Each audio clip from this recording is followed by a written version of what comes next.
नमस्कार विद्यार्थियों। आज का हमारा विषय समष्टि अर्थशास्त्र के अंतर्गत केन्स का विनियोग गुणक का सिद्धांत है। केन्स के विनियोग गुणक की अवधारणा को स्पष्ट करने के लिए स्टूडेंट्स, मेरा आपसे आग्रह है कि आप मेरे पूर्व वीडियो जो केन्स के साम्य आय निर्धारण के सिद्धांत के संदर्भ में मैंने दिया है, समग्र मांग एवं पूर्ति पद्धति, उसका अध्ययन आवश्यक रूप से कर लें, ताकि जब मैं आपको केन्स के विनियोग गुणक सिद्धांत को स्पष्ट करने लगूं तो आपको आसानी से समझ में आ सके। विद्यार्थियों, केन्स का विनियोग गुणक का सिद्धांत क्या है, इसकी विवेचना अर्थशास्त्री केन्स के द्वारा the general theory of employment, interest and money, अपनी प्रसिद्ध पुस्तक जिसका कि प्रकाशन 1936 में हुआ था, के अंतर्गत की गई है। केन्स के अनुसार किसी अर्थव्यवस्था में किसी भी समय में विनियोग में की गई प्रारंभिक वृद्धि अर्थव्यवस्था में आय में कई गुना वृद्धि करती है। ऐसा इसलिए होता है कि केन्स ये कहते हैं कि जब अर्थव्यवस्था में प्रारंभिक विनियोजन किया जाता है तो प्रारंभिक विनियोजन के परिणाम स्वरूप मात्र उसी उद्योग की आय में ही वृद्धि नहीं होती जिस उद्योग में प्रारंभिक विनियोजन किया गया है, बल्कि उस उद्योग के मजदूर अथवा कर्मचारी जब उस आय का उपभोग्य वस्तुओं पर करते हैं तो वह अन्य उद्योगों में व्युत्पन्न मांग को उत्पन्न करते हैं, जिसके कारण अन्य उद्योगों में उत्पादन, आय एवं रोजगार के स्तर बढ़ते हैं, जिनके परिणाम स्वरूप आय की मात्रा कई गुना अधिक बढ़ती है। केन्स के इस विनियोजन गुणक को हम के द्वारा व्यक्त करते हैं, और के क्या है विद्यार्थियों? के का मान है delta Y by delta I. इसका आशय यह है कि विनियोग में परिवर्तन से आय में कितना गुना परिवर्तन होता है। इसलिए केन्स ने अपने सिद्धांत को विनियोग गुणक के सिद्धांत के द्वारा स्पष्ट करने का प्रयास किया। विद्यार्थियों, केन्स के अनुसार गुणक के जो उनके सिद्धांत के निर्धारक तत्व हैं वो मुख्य रूप से दो हैं। केन्स ये कहते हैं कि एक अर्थव्यवस्था के अंतर्गत गुणक का मान दो तत्वों पर निर्भर करता है। फर्स्ट हम कहते हैं सीमांत उपभोग की प्रवृत्ति, मार्जिनल प्रोपेंसिटी टू कंज्यूम। विद्यार्थियों, इसके बारे में मैंने आपको पूर्व वीडियो में भी स्पष्ट किया है। सीमांत उपभोग की प्रवृत्ति आय में परिवर्तन के कारण उपभोग की मात्रा में परिवर्तन को मेजर करती है। दूसरा कंसेप्ट केन्स ये कहते हैं कि विनियोग गुणक इस बात पर निर्भर करता है कि सीमांत बचत की प्रवृत्ति क्या होगी। केन्स ये कहते हैं कि किसी भी अर्थव्यवस्था में किया गया विनियोजन वहाँ की सीमांत उपभोग प्रवृत्ति से प्रभावित होता है। सीमांत उपभोग की प्रवृत्ति और के में सीधा संबंध पाया जाता है, अर्थात अर्थव्यवस्था में एमपीसी का मान जितना ऊंचा होता है उतना ही के का मूल्य भी ऊंचा पाया जाता है। अर्थात लोगों की उपभोग की प्रवृत्ति जितनी अधिक होगी तो उतना ही के का मूल्य जो है अधिक पाया जाएगा, उतना ही विनियोग अधिक प्रभावशाली अर्थव्यवस्था में क्रियान्वित करेगा। इसी तरह से केन्स ये कहते हैं, चूँकि विद्यार्थियों हम जानते हैं एमपीसी और एमपीएस दोनों का जो जोड़ है वो किसके बराबर होता है? 1 के बराबर होता है। इसलिए हम ये कहते हैं कि जिन अर्थव्यवस्थाओं के अंतर्गत एमपीसी ऊंची होती है वहाँ पर एमपीएस कम पाया जाता है, और जब एमपीएस कम पाया जाता है तो हम ये कहते हैं कि एमपीएस और के में विपरीत संबंध पाया जाता है। अगर एमपीएस में वृद्धि होती है तो के का मूल्य घटेगा, और यदि एमपीएस में कमी होती है तो के का मूल्य जो है वो बढ़ेगा।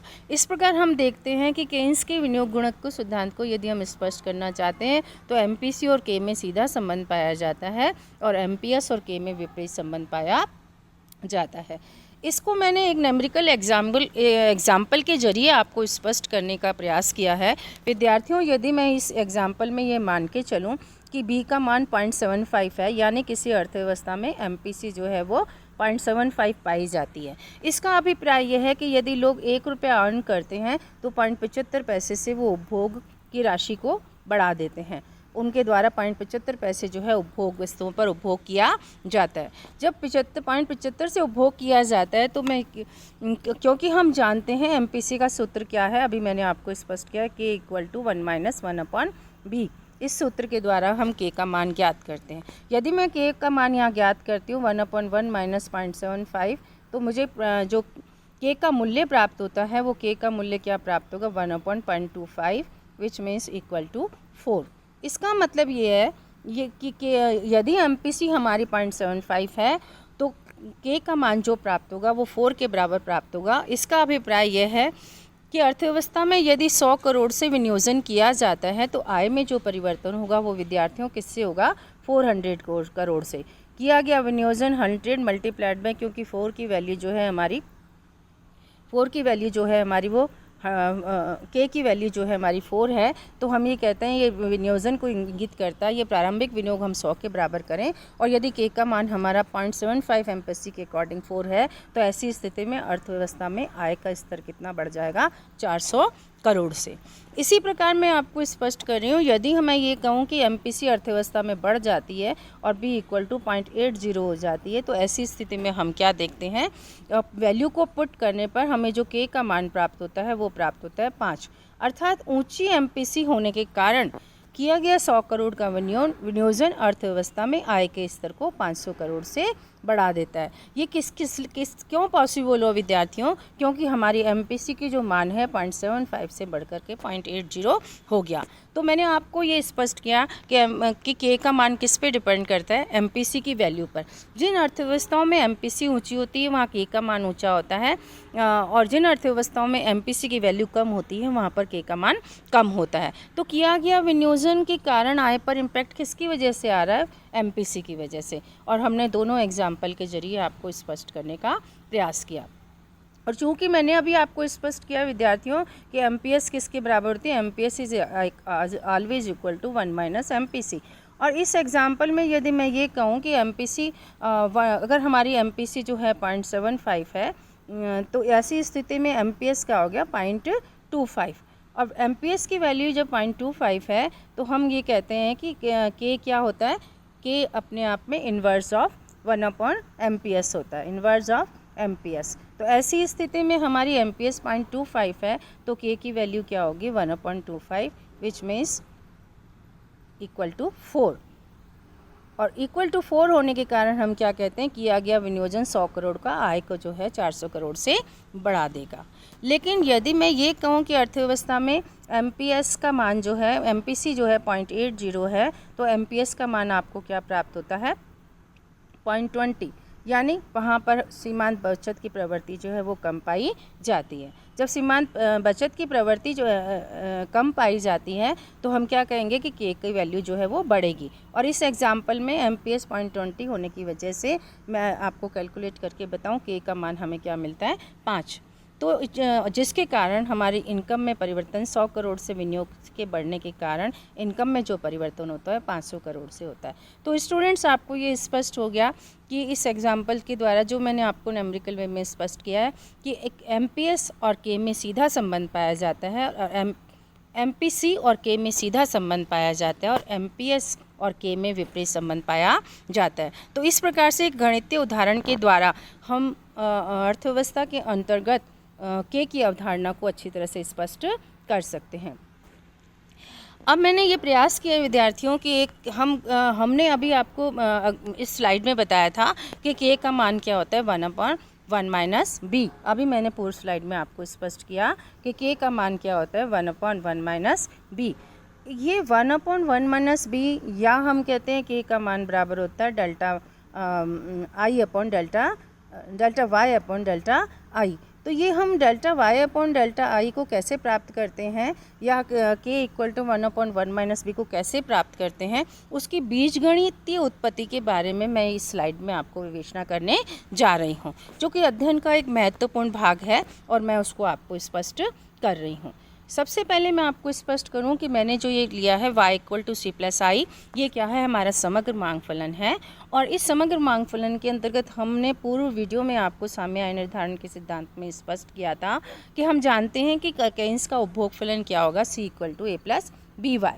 c = a + by जो क्या है उसका अल्पकालीन उपभोग फलन है, शॉर्ट टर्म कंजम्पशन फंक्शन है। यदि मैं सी का मान एक एक वाई वाले इक्वेशन में रखती हूँ तो मुझे जो समीकरण मिलता है वो क्या मिलता है विद्यार्थियों, ए प्लस बी वाई को मैं रखने जा रही हूँ तो जो समीकरण मिलता है वो क्या मिलता है, Y equal to A plus B Y plus I autonomous. यहाँ पर आई जो है वो स्वायत्त विनियोग है जिसका कि आई के स्तर से कोई संबंध नहीं पाया जाता है। इक्वेशन को सॉल्व करने पर मैं वाई के टर्म्स को बाएं पक्ष की ओर ले रही हूँ और फिर मैं सॉल्व करती हूँ तो ऐसी स्थिति में देखते हैं y minus B Y equal to A plus I autonomous, और y को कॉमन लेने पर इक्वेशन सॉल्व करने पर y equal to 1 minus B equal to A plus I, which means y equal to A plus I divided by 1 minus B. जो ये equation हमें प्राप्त हुआ है ये वास्तव में क्या है, अगर आप ध्यान से देखें वही इक्वेशन है, इक्वेशन ऑफ एग्रीगेट डिमांड, समग्र मांग का जो समीकरण है जिसकी व्याख्या मैं पूर्व में कर चुकी हूँ। अब यहाँ से प्रारंभ करते हैं कि यदि अर्थव्यवस्था में समग्र मांग फलन हमें प्राप्त है तो गुणक का प्रभाव ज्ञात करने के लिए हम समीकरण में कैसे परिवर्तन करते हैं। चूँकि केन्स ये कहते हैं कि जब विनियोग की राशि अर्थव्यवस्था में परिवर्तित की जाती है तो गुणक ये बताता है कि अर्थव्यवस्था में आय में कितना परिवर्तन होगा, और उसको स्पष्ट करने के लिए हम समीकरण में परिवर्तन इस प्रकार से कर रहे हैं।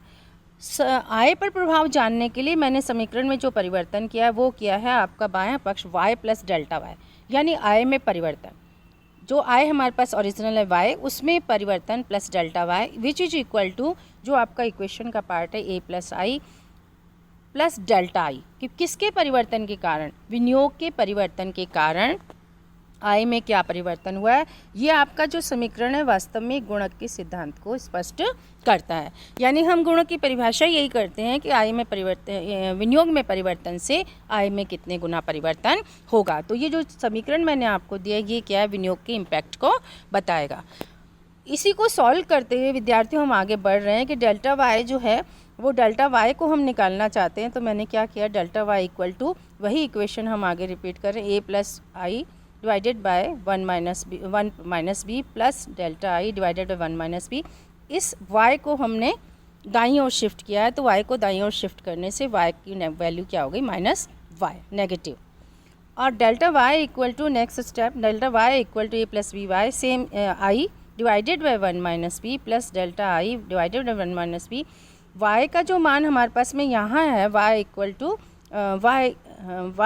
टू ए प्लस, यहाँ जो मैंने प्राप्त किया था y इक्वल टू ये equation y equal to A plus I upon 1 minus B, इसको मैं y के अंतर्गत सब्स्टिट्यूट कर रही हूँ। y के स्थान पर जब मैं सब्स्टिट्यूट करती हूँ तो अब स्टूडेंट्स ध्यान से देखिए कि आपकी एक term a plus I autonomous इस इक्वेशन में divided by 1 by b positive है, और दूसरी टर्म आपकी a plus I autonomous divided 1 minus B जो है वो नेगेटिव है, दोनों एक दूसरे से कैंसिल हो जाते हैं। रिमेनिंग पार्ट हमारे पास क्या बचता है, delta Y equal to delta I upon 1 minus B. समीकरण के ये आपके पास में रिमेनिंग पार्ट बचा। अब हम यहाँ से क्या कर रहे हैं, समीकरण के दोनों पक्षों को डेल्टा आई से विभाजित कर रहे हैं। जब हम डेल्टा आई से दोनों पक्षों को विभाजित करते हैं, डेल्टा आई का भाग delta Y by delta I में देते हैं और डेल्टा आई का भाग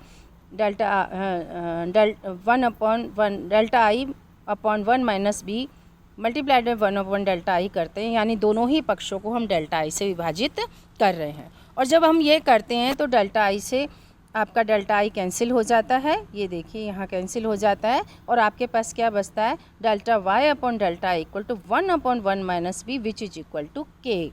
ये सबसे महत्वपूर्ण स्थिति आपके पास में निकल के आती है, जो मैं कहती हूँ कि के का मान क्या है, के का मान है delta Y by delta I which is equal to 1 upon 1 minus B. इसी को हम प्राप्त करना चाहते थे और एल्जेब्रिकली हमने ये प्राप्त कर लिया, और इसकी सहायता से हम स्पष्ट कर सकते हैं केंजियंस गुणक सिद्धांत को कि यदि b का मान जो है वो जितना ऊंचा होगा k की वैल्यू उतनी ही ऊंची होगी, और जितना b का मान कम होगा MPC उतनी ही k की वैल्यू कम पाई जाएगी। या दूसरे शब्दों में k क्या है, विनियोग में परिवर्तन से आय में क्या परिवर्तन पाया जाता है। तो विद्यार्थियों एक महत्वपूर्ण प्रयास मेरा रहा कि मैं आपको उत्पत्ति बताऊं कि हम जो सूत्र प्राप्त कर रहे हैं K equal to delta Y by delta I वो हमने कैसे प्राप्त किया, और इसी तरह से हमने ये सूत्र कैसे प्राप्त किया कि के का मान 1/1 - b होता है, जिसकी हम ये प्राप्त करने का अभिप्राय है कि आप विनियोग में परिवर्तन से आय में परिवर्तन की व्याख्या करने जा रहे हो, जो कि गुणक का सिद्धांत कहलाता है। इस प्रकार से हमने ये स्पष्ट करने का प्रयास किया कि किस तरह से हम गुणक के निवेश सिद्धांत की व्याख्या बीजगणितीय रूप में कर सकते हैं। विद्यार्थियों, अब मैं आपको जो मैंने बीजगणितीय रूप में स्पष्ट किया या केन्स के निवेश गुणक सिद्धांत की व्याख्या की, स्टूडेंट्स उसी बात को मैं आपको डायग्रामेटिकल वे में प्रेजेंट करने जा रही हूँ। और जब डायग्रामेटिकल वे में प्रेजेंट करती हूँ तो आप ध्यान दीजिए कि यहाँ पर जो हमारा डायग्राम है उसके वर्टिकल एक्सिस पे हमने उपभोग और विनियोग को मेज़र किया है और हॉरिजॉन्टल एक्सिस पे हम कुल आय को लेकर के चल रहे हैं, मेज़र कर रहे हैं। y = c+i हमारी 45 डिग्री की रेखा है, जिसे समग्र पूर्ति रेखा भी हम कहते हैं। और c+i ऑटोनोमस जो है ये रेखा, ये आपको क्या स्पष्ट करती है, अर्थव्यवस्था में समग्र मांग को। और समग्र मांग और पूर्ति जहाँ एक दूसरे को काट देते हैं, 45 की डिग्री काटती है, वहाँ पर हम कहते थे कि इसके अनुसार साम्य आय का निर्धारण हो जाता है। ये आपको मैंने पूर्व में अपने पूरे वीडियो में जो केन्स का साम्य आय निर्धारण का सिद्धांत है वहाँ स्पष्ट किया था कि किसी भी अर्थव्यवस्था में साम्य आय का निर्धारण उस बिंदु पर होता है जहाँ पर 45 डिग्री की लाइन उसको समग्र मांग वक्र को काटती है और ये साम्य आय हमें प्राप्त हो जाती है OY0, जहाँ पर हम ये कहते हैं कि हमारा मांग और पूर्ति में संतुलन पाया जाता है। अब विनियोग गुणक को सिद्धांत करने के लिए हम ये मानते हैं कि अर्थव्यवस्था में जब डेल्टा आई से स्वायत्त विनियोग में वृद्धि की जाती है, देखिए विद्यार्थियों, चित्रानुसार हम स्वायत्त विनियोग की राशि को एक साथ बढ़ा रहे हैं और बढ़ाने के परिणाम स्वरूप हम क्या कहते हैं, हमारी समग्र मांग वक्र परिवर्तित होकर के अब नई मांग वक्र हो जाती है C+i + डेल्टा आई। और डेल्टा आई के कारण जो समग्र मांग वक्र में परिवर्तन होता है तो E1 बिंदु अब साम्य स्थिति को स्पष्ट करता है, जहाँ पर हम ये कहते हैं E1 बिंदु पर नई समग्र मांग वक्र की रेखा विनियोग के परिवर्तन के पश्चात की E1 बिंदु पर काटती है, जहाँ पर आय का स्तर जो होता है OY0 से बढ़कर के OY1 हो जाता है। तो विद्यार्थियों, देखने वाली जो स्थिति है या स्पष्ट करने वाली स्थिति है वो ये है कि किया गया अर्थव्यवस्था में प्रारंभिक विनियोजन, जिसका कि एरिया हमारा बहुत छोटा है और लेकिन आय का चेंज इन डेल्टा वाई जो है काफ़ी बड़ा है। तो हम क्या देखते हैं कि केन्स के विश्लेषण की चित्रीय व्याख्या में कि विनियोग की राशि में थोड़ा सा परिवर्तन करके हम आय के स्तरों में काफ़ी गुना वृद्धि कर लेते हैं। और ये काफ़ी गुना वृद्धि जो है वो वास्तव में क्या है, केन्स का गुणक सिद्धांत कि K = delta Y upon delta I, अर्थात विनियोग की मात्रा में परिवर्तन से आय की मात्रा में कितने गुना वृद्धि होती है। तो इस डायग्राम के मार्फत हम गुणक के सिद्धांत की विवेचना बहुत इजी वे में करके स्पष्ट कर सकते हैं कि डेल्टा आई में परिवर्तन तो बहुत कम है एरिया, और जबकि डेल्टा वाई में परिवर्तन काफ़ी अधिक है, यानी आय में परिवर्तन काफ़ी अधिक है, जो इस बात की विवेचना करता है कि अर्थव्यवस्था में गुणक का सिद्धांत जो है वो क्रियाशील हो जाता है। इसकी चित्रीय व्याख्या हम इस प्रकार से कर सकते हैं। अब जो गुणक का सिद्धांत है स्टूडेंट्स, वो कुछ मान्यताओं पर आधारित था। मैंने पूरे गुणक सिद्धांत का विश्लेषण आपके पास में प्रस्तुत किया है। गुणक का अर्थ क्या है, गुणक किस पे डिपेंड करता है, गुणक की बीजगणितीय व्याख्या हम कैसे कर सकते हैं, MPC और MPS के साथ उसका क्या संबंध पाया जाता है, और गुणक की हम चित्रीय व्याख्या किस प्रकार से कर सकते हैं। तो विद्यार्थियों, हमें यह देखना है कि हमारा केन्स का गुणक का सिद्धांत किन मान्यताओं पर आधारित था, क्योंकि यदि हम उन मान्यताओं को ड्रॉप आउट कर देते हैं या नहीं मानते हैं तो केन्स के गुणक सिद्धांत की विवेचना की ही नहीं जा सकती। तो फर्स्ट कंसेप्ट जो गुणक का सिद्धांत की मान्यता केन्स लेके चलते हैं वो ये है कि सीमांत उपभोग की प्रवृत्ति जो है वो स्थिर पाई जाती है। यानी अर्थव्यवस्था के अंतर्गत मैंने आपको एग्जांपल में बताया था 0.75, इसका मतलब ये है कि हर एक इनकम के लेवल पर हम उसको कांस्टेंट मान करके चल रहे हैं कि 0.75 से ही हमारी उपभोग के स्तर में वृद्धि होगी, उसमें परिवर्तन हम नहीं कर रहे हैं, तभी एक स्थिर आय की राशि हमें प्राप्त होती है। दूसरा, केन्स अपने विश्लेषण में ये मान के चलते हैं कि आय की में वृद्धि जो होती है वो तुरंत हो जाती है और आय और विनियोग में अंतराल नहीं पाया जाता। अर्थात जैसे केन्स ने कहा कि अर्थव्यवस्था में प्रारंभिक विनियोग 100 करोड़ से किया जाता है, तो वो मानते हैं कि आय जो है प्रारंभ में 100 करोड़ से ही बढ़ जाती है और उसके पश्चात में अकॉर्डिंग टू MPC उसमें परिवर्तन जो है वो किया जाता है। इसलिए हम क्या कहते हैं कि उन्होंने ये माना था अपने विश्लेषण के अंतर्गत कि आय में वृद्धि जो होती है वो तुरंत ही हो जाती है और आय और विनियोग में अंतराल नहीं पाया जाता।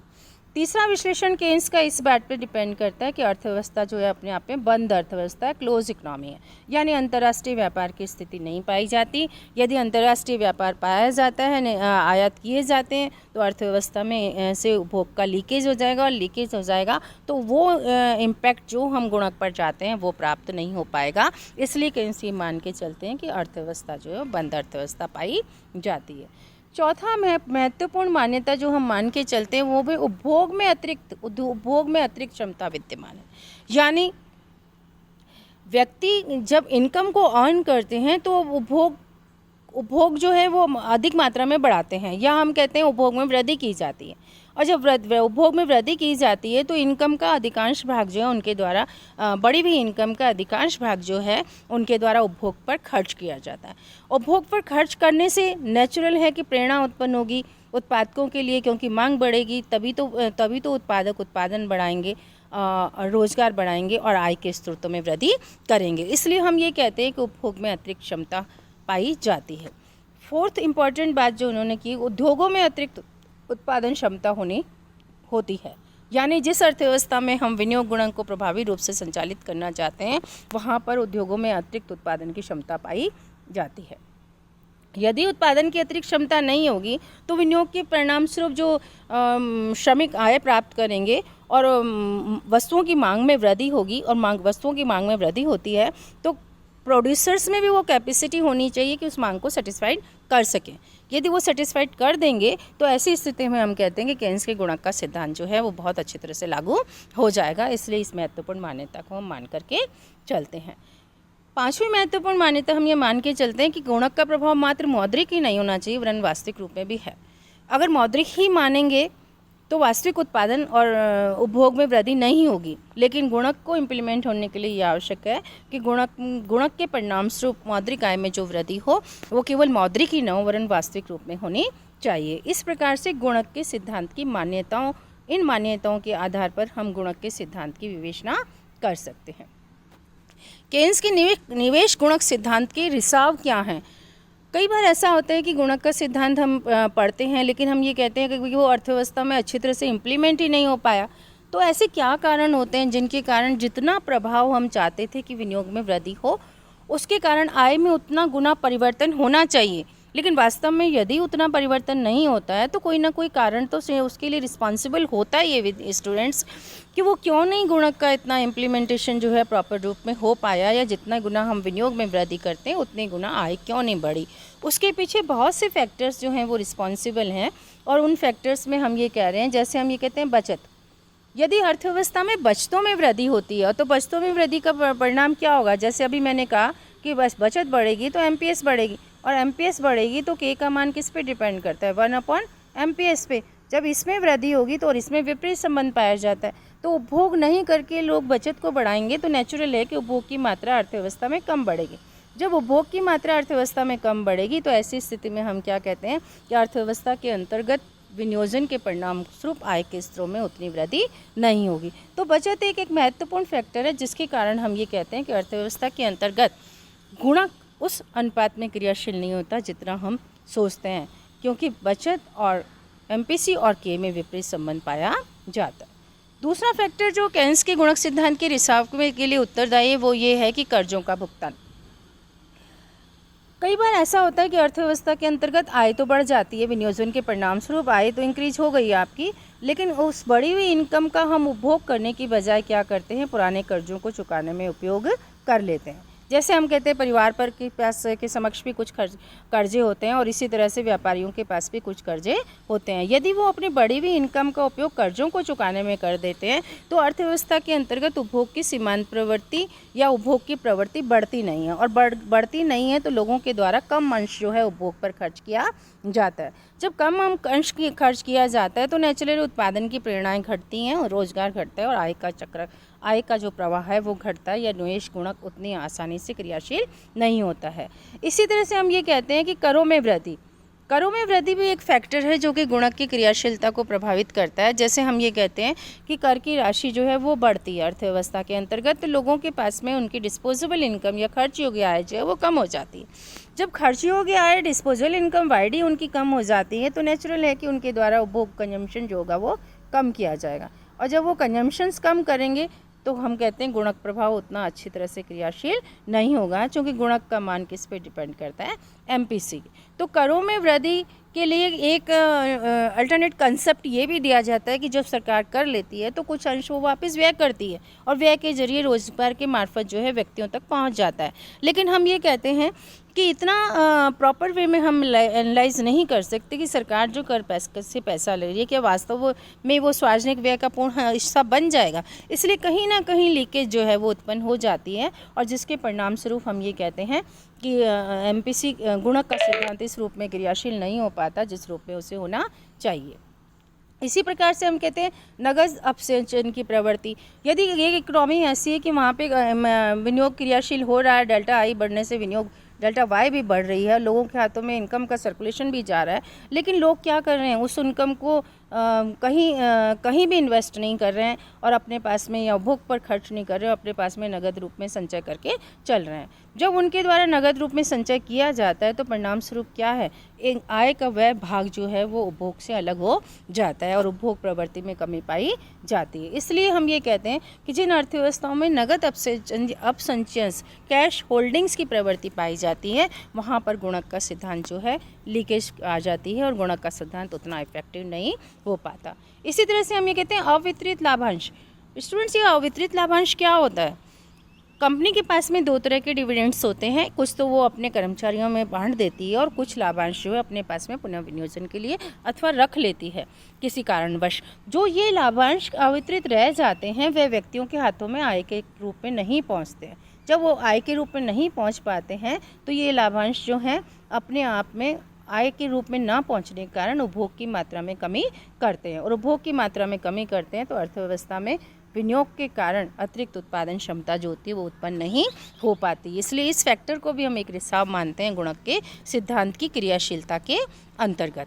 इसी तरह से कीमतों में वृद्धि, हम ये कहते हैं यदि कीमतों में वृद्धि होती है, आय बढ़ रही है तो भी विनियोजन के कारण, लेकिन कीमतें उसमें बढ़ती जा रही हैं तो लोगों के पास में वास्तव में क्रय शक्ति जो उपलब्ध नहीं हो पाती है, और क्रय शक्ति उपलब्ध नहीं हो पाती है तो उपभोग के स्तर जो हैं पूर्व की अपेक्षा कम होते हैं। जब कम होते हैं तो हम ये कहते हैं कि गुणक का सिद्धांत उस रूप में क्रियाशील नहीं हो पाता।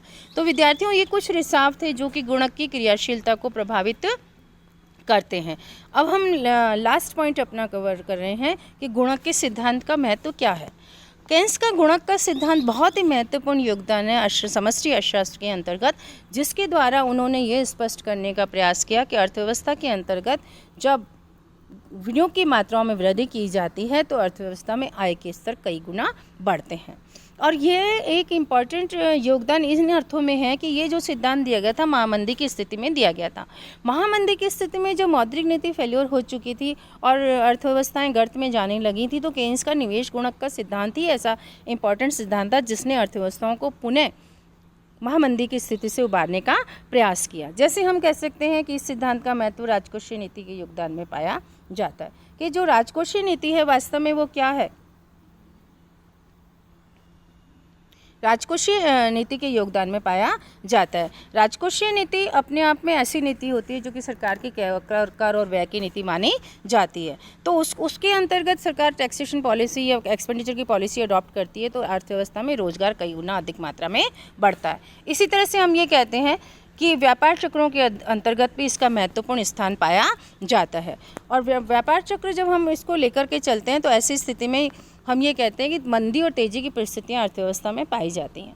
तो तेज़ी की स्थितियों में स्वतः ही विनियोजन तेज़ी से बढ़ता है, आय के स्तर बढ़ते हैं, रोजगार बढ़ता है और विनियोग किया गया विनियोजन कई गुना इनकम में वृद्धि कर देता है। क्योंकि तेज़ी की स्थिति में उत्पादकों की प्रत्याशाएं बढ़ जाती हैं, लाभ बढ़ जाते हैं, इसलिए हम ये कहते हैं कि गुणक की क्रियाशीलता भी बढ़ जाती है। इसलिए विनियोग का सिद्धांत जो है व्यापार चक्रों के उतार चढ़ावों को समझने में बहुत सार्थक सिद्ध होता है और इस प्रकार से हम इसकी विवेचना कर सकते हैं। विद्यार्थियों, ये बहुत इंपॉर्टेंट चैप्टर है। आपको चाहे आप लघु उत्तर में लेके चलिए, चाहे आप पूरा प्रश्न का आंसर मैंने आपको दे दिया है, निबंधात्मक पे लेके चलिए, शॉर्ट नोट्स में लेके चलिए, तो ये वीडियो बहुत ही आपके लिए यूज़फुल है।